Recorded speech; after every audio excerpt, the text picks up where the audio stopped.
Okay, abdominal emergencies is where we'll start. This is probably the driest material. I'm sorry. What chapter is it? This is chapter 22.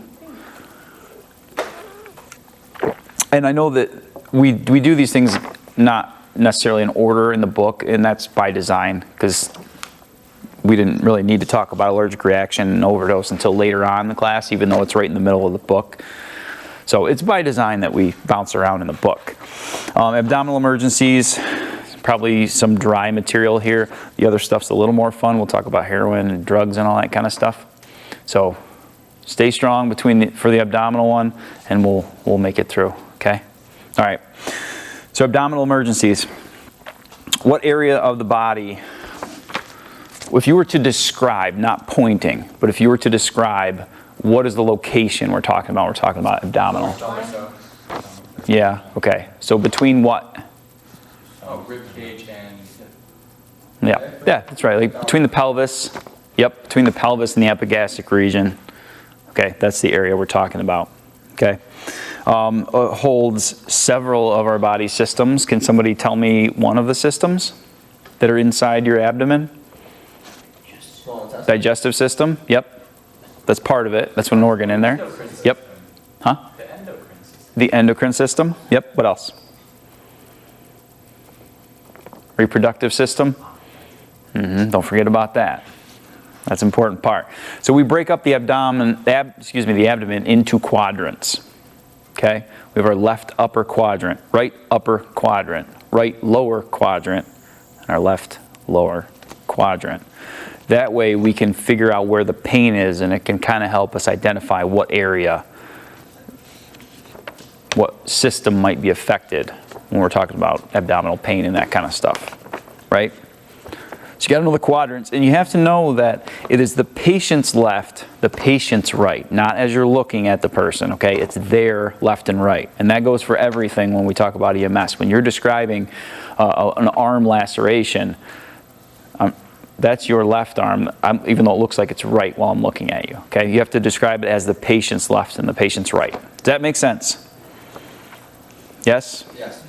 Okay. So some of the organs inside the abdominal cavity. The peritoneum, okay? This one's kind of important for you guys to know. You may see this on a test question, okay? The peritoneum is a thin membrane. And they cover each organ. So it's a thin layer, it's a membrane in there, okay? And it covers each of the organs, okay? And there's two of these peritoneums. There's the parietal peritoneum. That's that is attached to the abdominal wall. So that's right inside, okay? Does that make sense? Okay, that's the parietal. Then there's the visceral peritoneum. That's what's covering each organ. Okay, you do need to know, you may see questions about the difference in those two. Yes? Okay. Most of the organs are enclosed in the peritoneum except the kidneys, the pancreas, part of the aorta, and that's it. That's the isn't covered? Correct. Is not inside the peritoneum. What was the first one? Kidneys, pancreas, Okay.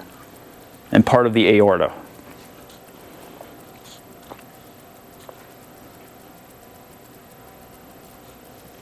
Okay, everybody got that? Abdominal pain, there's different kinds of pain. So you want to ask your patient, like, can you describe the pain? It's part of our OPQRST questions, right?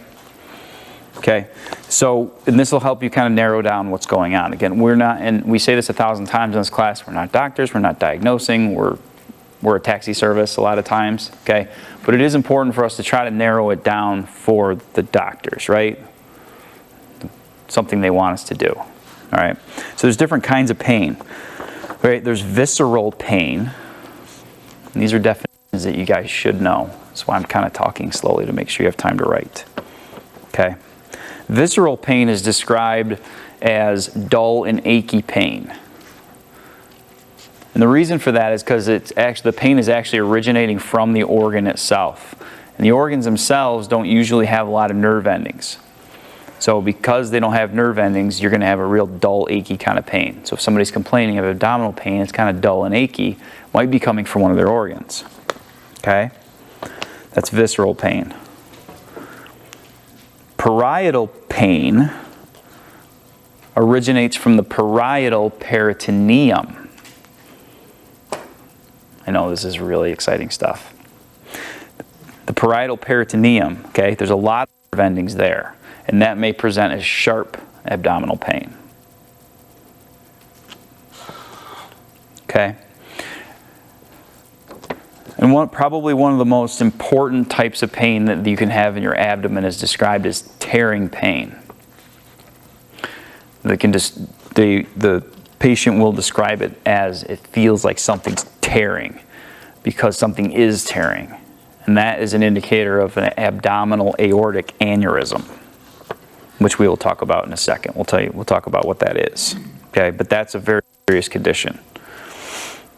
Okay. All right, so some of the things that can go on in the abdomen. Appendicitis. So if your patient is having nausea, vomiting, right lower quadrant pain, that could be appendicitis. So right down in your lower right, sharp pain. And if it ruptures, it is sudden onset, severe pain, because what's going on is the contents are leaking into your abdominal cavity. Also won't your temperature raise and your... Because it's an infection, Yeah, so the peritoneum gets inflamed and infected by the stuff that's going out into your abdominal cavity. That's why it's very serious to get that taken care of right away, because the infection can be very, very, very serious. It can spread and cause dead tissues, right? Yes. Yep.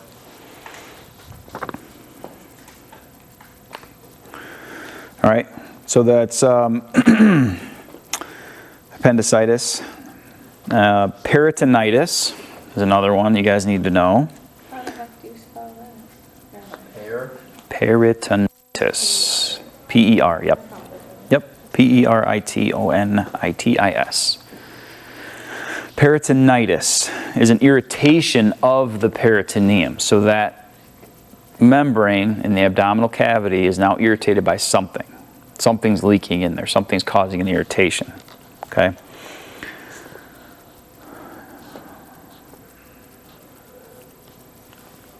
All right, gallstones is another one. That is simply an inflammation of the gallbladder. It's often caused by a blockage in the gallbladder, and it's worsened by fatty foods. So if somebody's got a lot of pain and they just ate a whole bunch of cheeseburgers or something, kind of an indicator. Okay? The signs are going to be severe upper right quadrant. So like right up in this area here, sharp pain. Okay? Pancreatitis is the inflammation of the pancreas. It's very common in alcoholics. And they may present with epigastric pain, and that's right kind of in the center upper area. Okay? GI bleed. It's relatively common. GI bleed means somewhere in their system they're bleeding, and it's going either out their mouth or out their bum.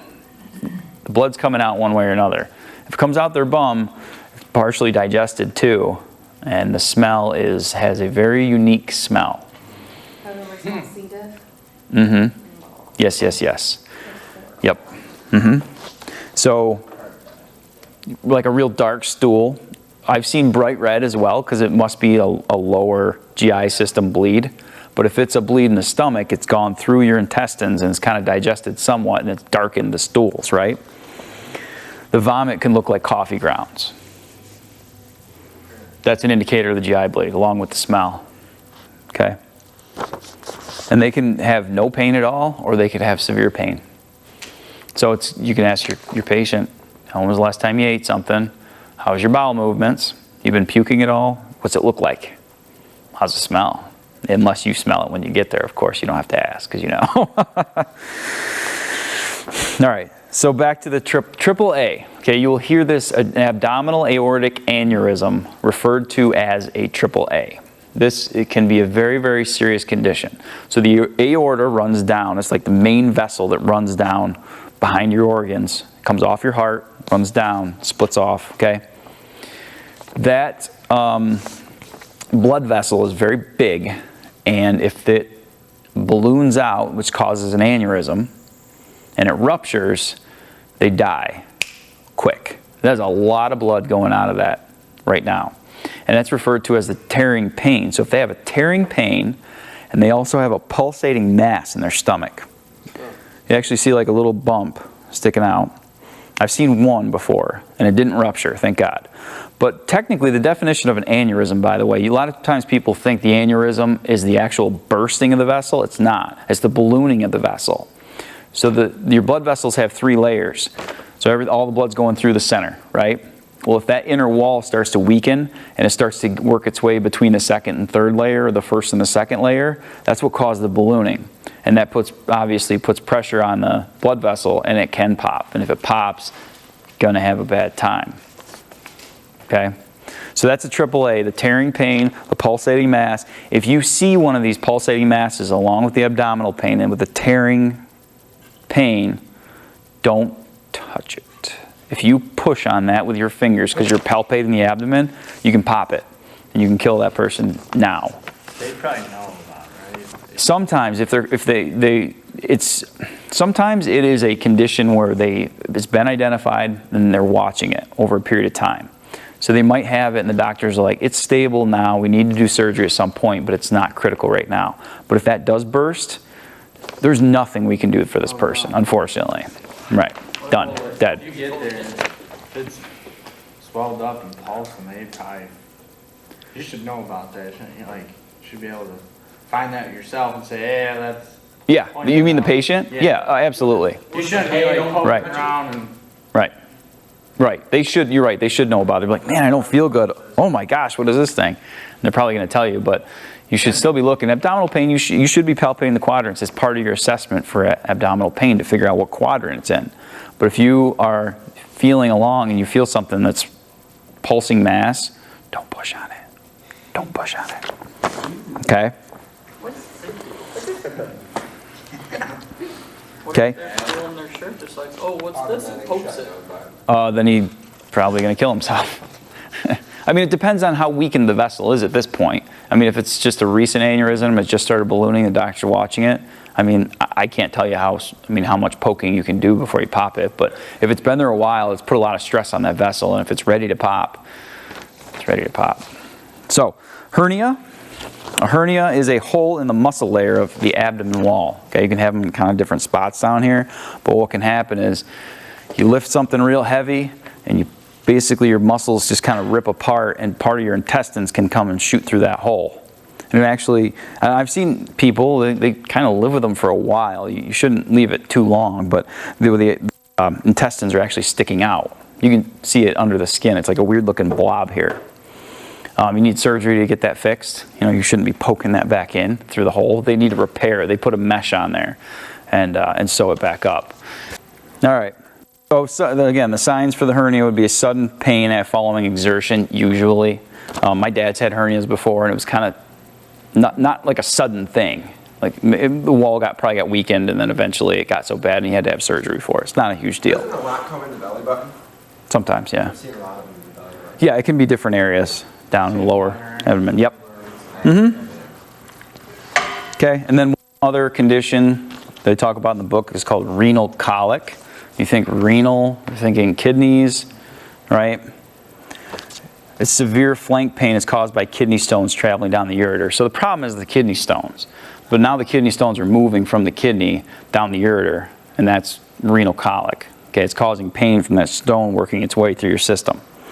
Okay, and those signs would be some severe cramping, intermittent pain in the back or flank. So a lot of times people have kidney stones, they feel it, they describe it as flank pain, back pain, because that's where your kidneys usually are. Nausea, vomiting. But so all of these things for abdominal emergencies that we just talked about, our OPQRST questions are really going to help us narrow this down, okay? So let's just real quick go over that. What does O stand for? Okay, P? Okay, Q? R? S? T? Yay! Good job. Good job, guys. How about sample? Symptoms, allergies, medications, events leading up to. Yep. Pertinent past history, last oral intake, and events leading up to. Very good. All right, nice job, guys. All right. That is a very dry section. Some of this, I mean, there's not a lot. I mean, honestly, you think to yourself, like, why do I need to know about pancreatitis and renal colic and all this stuff? And I get it. I get it. It is part of the curriculum. But what are we going to do with that? We're not really going to do much different. The most important thing out of that entire section is the AAA, identifying that AAA. Don't touch it. And if it's a new sudden tearing pain, the whole thing, and it hasn't burst yet, that might be flight criteria. Like, well, this guy needs to go to Hammett or some needs to go somewhere for surgery now. Like,